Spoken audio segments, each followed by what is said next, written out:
At ito nga yung kaganapan kahapon kung bakit nga kami napadpad sa may Robinson's Place, Santiago City. Ngayon nga isang napakahalagang araw na kung saan nga ay enrollment ulit ng aking daddy Kes para sa kanyang NC2 Automotive Engine Repair. Dahil nga pasado nga tayo sa may NC1 niya, which is the competent. Wow naman! Congratulations Daddy Kes! At tiniloy-tuloy na nga niya rin ito. Wala nang pahingahan.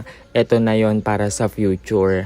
At syempre dahil nga enrollment natin ito, ay diretso nga tayo dito sa may sikat kung saan kukunin niya na din yung kanyang result ng kanyang final assessment. Diretso na rin sa pagpapa-enroll.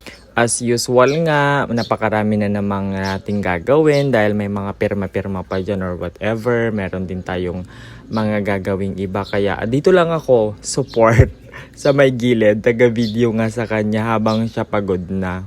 Pero at the end of the day, success. Kaso nga lang ay nahuli nga sa slot. Pero good news pa rin kaninang umagang paggising namin. Late nga lang yung kanilang text pero pasok pa rin siya sa slot. Kaya naman dali-dali na siya kanina na nagpunta kahit late na din. Go with the flow na tayo and for the future, go, go, go Daddy Kes!